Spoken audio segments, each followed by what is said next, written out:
ताकि फ्रेम भी मिलेगा तो जैसे यू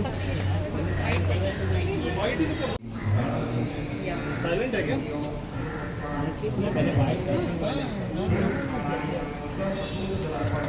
बाळासाहेब बलरिया बाळासाहेब बलरिया घर आमच्या हक्काचे नाही कुणाच्या बापाचे घर आमच्या हक्काचे नाही कुणाच्या बापाचे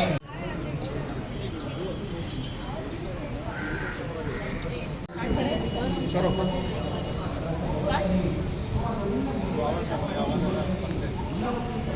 घर आमच्या हक्काचे नाही कोणाच्या बापाचे घर आमच्या हक्काचे नाही कोणाच्या बापाचे करणार तर करणार लीगल प्रोसिजर करणार लीगल प्रोसिजरने जाणार टेंडर पाहिजे घर आमच्या हक्काचे नाही कोणाच्या बापाचे घर आमच्या हक्काचे नाही कुणाच्या बापाचे टेंडर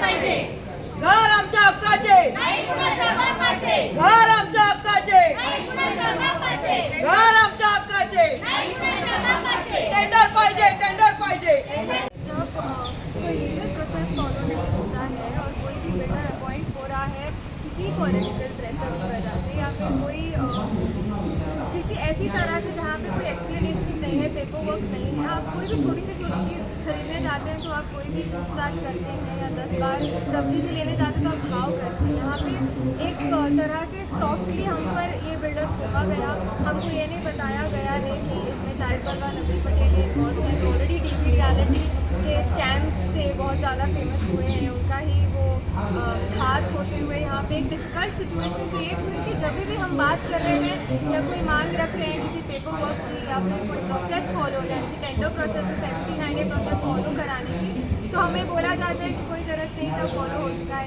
एक इम्पॉर्टेंट मुद्दा ये कि 2022 में ये नए प्रेस्टीज ग्रुप का रजिस्ट्रेशन हुआ है और एसोसिएशन का जो क्लस्टर है जो जिसमें हमारे बिल्डिंग को समवेयर प्रेशराइज करके एक सटल प्रेशर से रखा गया है हमारी बिल्डिंग्स को। इसमें इन लोगों ने हमको 2019 में जो टेंडर फ्लोट किया गया था उसके ऊपर प्रेस्टीज को लाया गया है, ये सब जगह बोला गया है, बट ऐसा हो नहीं सकता क्योंकि ये नया प्रेस्टीज 2022 में रजिस्टर हुआ है, ऑल ऑन रिकॉर्ड सब जगह है।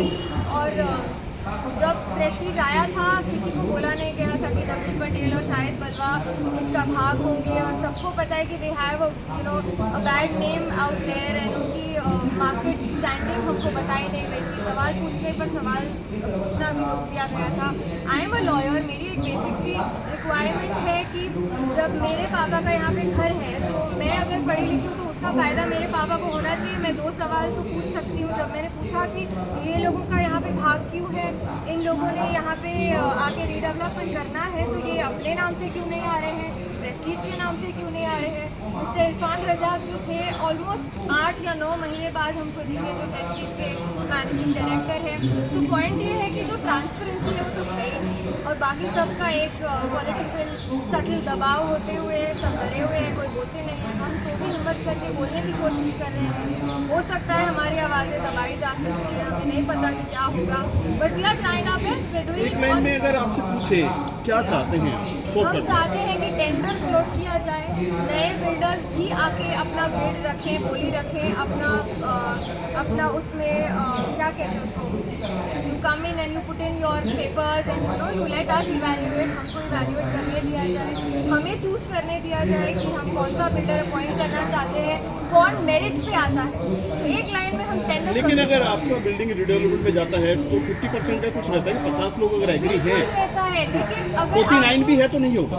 बिल्कुल 51% की रिक्वायरमेंट तो है, तो बट आपसे पूछा नहीं गया, आके बोला गया कि ये है, आपको मान्य है, ठीक है।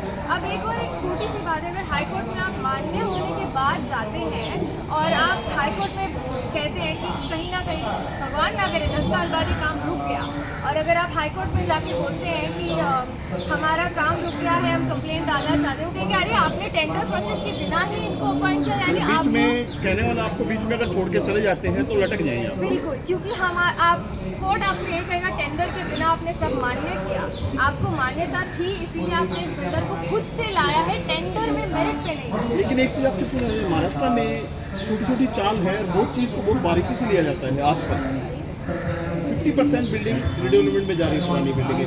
तो ऐसा सुनने में सर पहली बार आ रहा है कि ऐसा किया है, ऐसा क्यों है?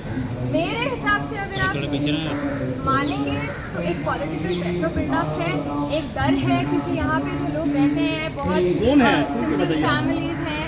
क्या है? I don't know exactly, but I will still take the name of Mr. Anil Parab because he is the honorary legal advisor of that association. So he is on record. He is not somebody who I am blaming. I am saying he has already taken the responsibility of being the legal advisor of the association. यानी कि उन्हीं के guidance और उन्हीं के किसे अनिल परब काफी बड़ा नाम है। हाँ है, बट वो खुद उसके एडवाइजर ऑन रिकॉर्ड हैं, आप पेपर्स देख लीजिए, उस एसोसिएशन को हेड कर रहे हैं, हमारे लीडर बन रहे हैं, तो उन्होंने लीगल प्रोसेस फॉलो ना करने का क्या रीज़न दिया? दूसरी बात ये है कि एक और मैं ऐड करूँगी अंदर, द थिंग इज़ कि महाड़ा में सब कुछ पता होते हुए एक इम्पॉर्टेंट पॉइंट था कि 8:30 बजे शाम को कौन से ऑफिशियल 79 कंडक्ट होते हैं। अगर कोई भी ऑफिशियल काम होता है कोर्ट आवर्स या फिर ऑफिशियल गवर्नमेंट आवर्स के अंदर होता है, वीकेंड पे एक होटल में रेस्टोरेंट में 79 डेज कंडक्ट होते हैं, and these things are not explained by anybody. ये क्यों हो रहा है? अगर ऐसे लुक झुक के करना है तो कुछ गलत ही हो रहा है। पीछे बोर्ड है, बोर्ड पे पात्रा चाल का भी नाम है, काफी सारे नाम है, शाहिद बालवा मेंबर, क्या क्या है होर्डिंग में, क्या क्या डाला हुआ है? हाँ, इसमें क्या क्या है? शाहिद बलवा and mister Naveen Patel, they have बलवा ग्रुप वही है ना शायद? बलवा ग्रुप वही है, लेकिन जो प्रेस्टीज 2G मामले में शायद 3G मामले में 700 करोड़ NCLT में उनका मैटर भी चल रहा है sir. There's a huge scam going, it's all on record. There's nothing that I'm stating which is wrong, क्योंकि सब कुछ out there है, रिकॉर्ड पे है, और जब ये लोग आए तो अपना नाम लेके क्यों नहीं आए? क्योंकि नाम खराब है, और अगर आए हैं तो प्रेस्टीज ग्रुप का सहारा लेके आ रहे हैं, और प्रेस्टीज ग्रुप के इरफान रजाक सर एक बार आए, हमको तो मिले नहीं, सिर्फ एसोसिएशन के कुछ गिने चुने मेंबर्स को मिले और फिर चले गए। हमारे सवालों का क्या, हमारे जवाबों का क्या? हमारे लिए तो कुछ भी नहीं था। मैडम आप क्या कहना चाहता इस बारे में? एक लाइन में बालासाहेब ठाकरे के बाजू भी रहते हैं आप। सर आमचं एकच म्हणणं आहे की हे जे इनलिगल चालू आहे हे पहिलं बंद केलं पाहिजे। जे लिगल प्रोसिजर आहोत आम्हाला डेव्हलपमेंट सगळ्यांना पाहिजे। आम्ही आमचा विरोध डेव्हलपमेंटला नाही आहे, आमचा विरोध आहे इनलिगल प्रोसिजरला।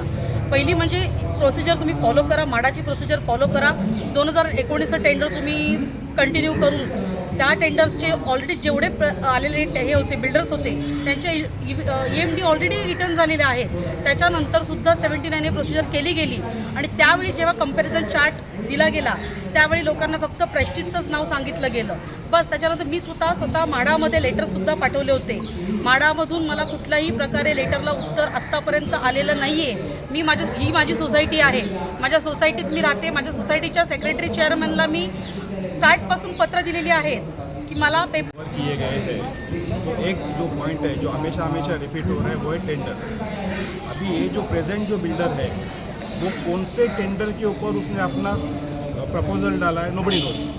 अगर कुछ टेंडर 4 साल 5 साल पहले अगर कोई फ्लोट किया गया है तो 5 साल पहले के टेंडर के ऊपर 4 बिल्डर आए थे, उनको जो टर्म्स एंड कंडीशन रखे गए, जो सेम टर्म्स एंड कंडीशन इसी बिल्डर को रखे गए या नहीं रखे गए, अगर इनको न्यू टर्म्स एंड कंडीशन दिए गए तो सबको फेयर डील मिलना चाहिए। Why this terms and conditions are not put to the earlier builders? तो एक टेंडर फ्लोट करके जो जिनको बिड करना है, जो पहले के 4 बिल्डर थे या अभी के बिल्डर है, सबको फेयर अपॉर्चुनिटी देके उनको कम्पीट करने का अपॉर्चुनिटी मिलना चाहिए। तो that is the only thing. तो एक one of the legal point है। और जो ग्रुप करके लिखा गया है प्रेस्टीज ग्रुप, उसका मीनिंग क्या है? क्योंकि लेटर हेड पे लिखता है प्रेस्टीज ग्रुप, नीचे साइन होता है LLP, तो वी डोंट नो कि who is the builder. Role madam सबसे पहले आपका परिचय, आपका नाम? मेरा नाम प्राजक्ता साटम है। मैं यहाँ गांधीनगर बांद्रा 50 नंबर में रहती हूँ।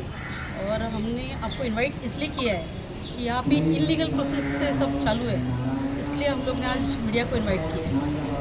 क्या है इलीगल अगर आपसे बात करें? सर देखो यहाँ पे डेवलपमेंट की हाँ